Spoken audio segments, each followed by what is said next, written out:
Hey, this is Brooke, functional medicine dietitian specializing in fertility, and this is the Fertility Dietitian podcast, where I help you uncover the barriers that are preventing you from optimizing your fertility and teach you how to work with your body to finally take home a healthy baby.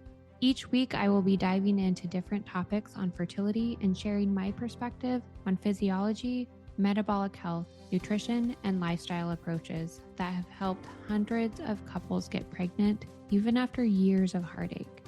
My goal is to empower you with the knowledge you need to take back control of your fertility. Happy listening. Today, we're talking about something that I know carries a lot of weight emotionally for many couples: recurrent miscarriage. And no matter when the loss happens, it is really heavy and can be so challenging to navigate. But today we're going to talk about recurrent loss around the 6-week mark, really between that 5 to 7 week window. If this is part of your story, I want to start by saying something that I truly believe after years of working in fertility. You're not broken. Your body is not failing you. And most importantly, this pattern is often giving us really valuable information. The timing of loss gives us even more specific information about where to dig deeper and how to better support your body to reduce risk of another loss. It usually tells us something about the body, why the body is struggling to support at that stage of development. And once we understand those signals, we can begin working with your body to improve the environment that pregnancy is developing in. So today, we're going to talk about what is happening biologically around that 6 weeks of pregnancy, what patterns of loss at this stage can tell us, the most common root causes I see clinically, and what you can do to greatly decrease the risk of another loss. My goal today is that you walk away from this episode feeling empowered and hopeful, knowing that fertility and pregnancy outcomes are not as fixed as you may have been led to believe. So let's start by talking about what happens around that 6 weeks of gestation. So really around the 5 to 7 week mark, pregnancy is entering a very important transition phase. The earliest days after implantation, the embryo relies heavily on signals from the uterine lining and the hormone progesterone, which is produced by that corpus luteum. But around 6 weeks, several major shifts occur. The embryo begins to have more rapid cellular division, massive mitochondrial activity, increased oxygen demand, early placental formation, and deeper communication with the maternal immune system. This is a point where pregnancy shifts from that initial implantation to more sustained development. And the placenta begins forming its early vascular network around this time, and the maternal immune system must shift into a tolerant state, meaning it recognizes the embryo as something to support rather than something to defend against. If there are disruptions in areas like metabolic signaling, immune regulation, inflammation, blood flow, or embryo quality, this is often the stage where those challenges become visible, which is why repeated losses around the same week can actually provide really important clues. So pattern recognition in fertility is so important and helpful, and it's okay to need support. You don't have to know how to do this or how to navigate it. Adding to your support team can be so helpful for this. One of the biggest differences between conventional fertility care and the work that we do here at the Fertility Dietitian is that we look for patterns. Many couples are told that their miscarriages were random or bad luck, just chromosomal abnormalities that can't be fixed.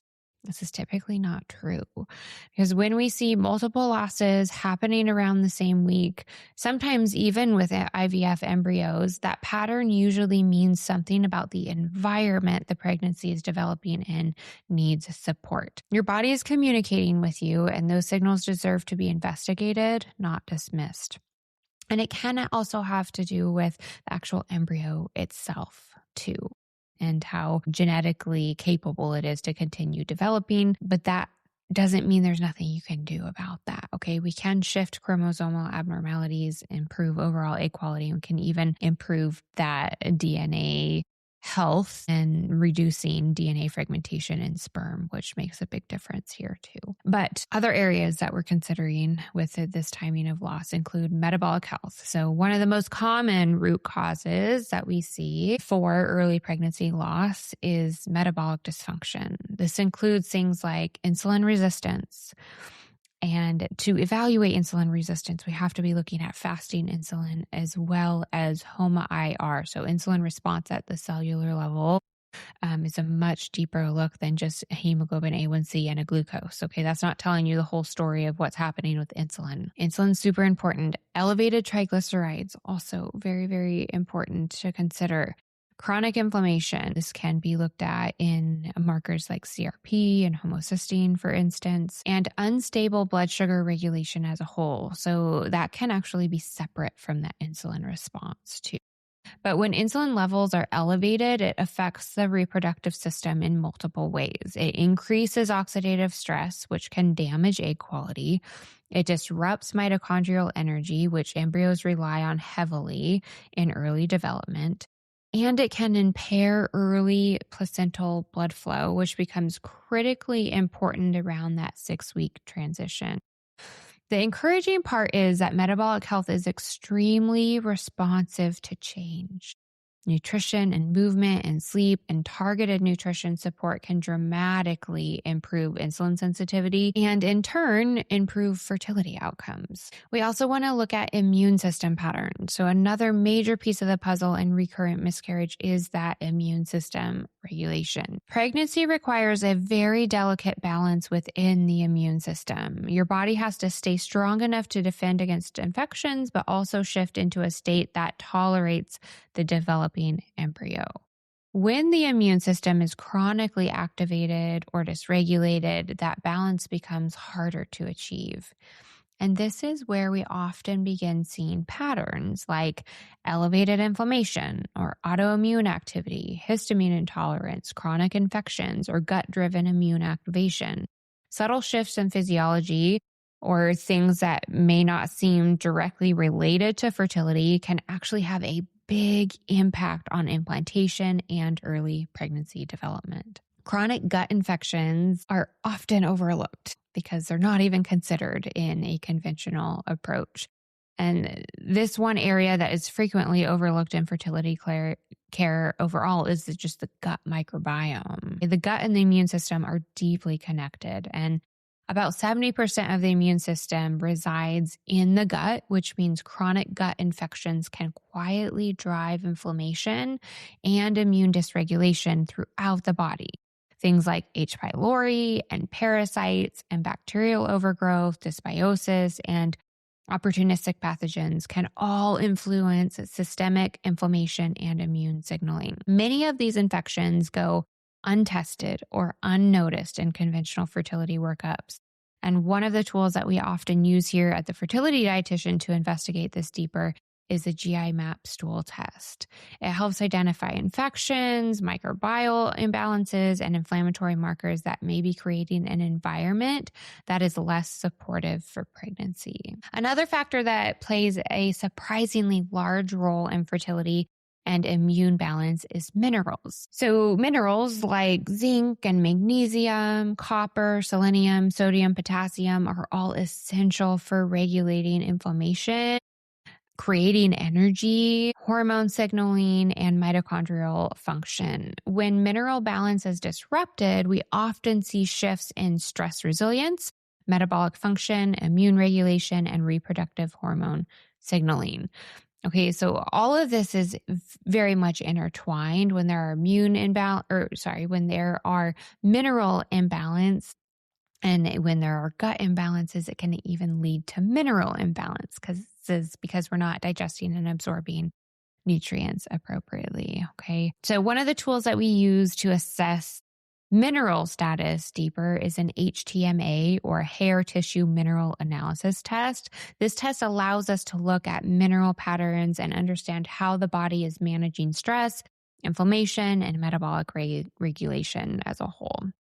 Correcting mineral imbalances can significantly improve the internal environment that pregnancy develops in. So it's definitely a big foundational piece that we want to make sure we are supporting appropriately. Another pattern that we frequently see in recurrent miscarriage is thyroid autoimmunity. Even when thyroid hormone levels appear normal, the presence of antibodies like TPO antibodies or thyroglobulin antibodies can significantly increase miscarriage risk. This is because thyroid autoimmunity reflects immune system activation that can interfere with implantation and early pregnancy maintenance. Supporting thyroid health and calming immune activation can be an important part of improving pregnancy outcomes as a whole.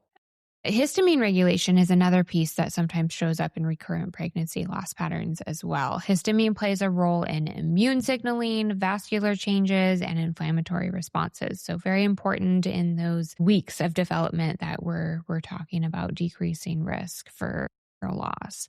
When histamine levels are chronically elevated due to gut dysfunction, infections, or nutrient imbalances, it can create an environment that is more inflammatory and less stable for early pregnancy development. Supporting your gut health and your mineral balance and reducing inflammatory triggers can often help stabilize these patterns. And overall, supporting your body moving forward. When couples come to us after miscarriage or recurrent loss, the focus isn't just on trying again. The focus is always on asking, what environment are the egg and sperm developing in? What environment is the embryo implanting into? And how can we make that environment as supportive as possible? We're not here to force reproduction. That's not helpful for outcomes. Okay. We're here to learn how to listen to your body, how to work with your body in order to decrease the risk of loss and support a healthy pregnancy. Some of the most impactful strategies include stabilizing your blood sugar, improving your insulin sensitivity, addressing gut infections, supporting mineral balance, calming your immune system, and supporting immune regulation, supporting thyroid health, and reducing systemic inflammation. These are the foundations that help the body feel safe and supported to sustain pregnancy. We have to have our body feel safe and supported. If you have experienced miscarriage, especially multiple losses, I know how easy it is to feel like your body is failing you. See over and over again that the body has been sending signals that sometimes need a different type of attention or a different look, another look to be able to pull out those patterns. And when we listen to those signals and learn what those patterns are, we can learn to better support your body accordingly. And then your outcome can change. Your fertility is not fixed. Egg quality responds to your environment. Sperm quality responds to the environment. The uterine environment responds to the environment that it is in. And subtle shifts in physiology, things that often go overlooked, can make a huge difference in pregnancy outcomes. If this episode resonated with you, please share it with someone who may need to hear this message. Recurrent miscarriage does not mean it's the end of your fertility story. Often it simply means your body is asking for deeper investigation, a different perspective, and a different type of support. And once those underlying barriers are uncovered and addressed, many couples go on to have healthy pregnancies and healthy babies. Thank you so much for being here today. And remember, your body was designed to support fertility. Sometimes it just needs the right conditions to do so. If you're looking for more individualized support, you know where to find me. Hope to see you next time here at the Fertility Dietitian podcast. Thank you for listening to this episode of the Fertility Dietitian podcast. If you enjoyed it, please leave a review to let me know what topics you want more of or less of. If you want to keep learning, subscribe at Apple Podcasts, Spotify, or wherever you listen to podcasts. Check out my website for more info on my private coaching program, Master Your Fertility, or my membership community, Fertility Blueprint. And don't forget my digital store. Come say hi on YouTube and Instagram. See you in the next episode.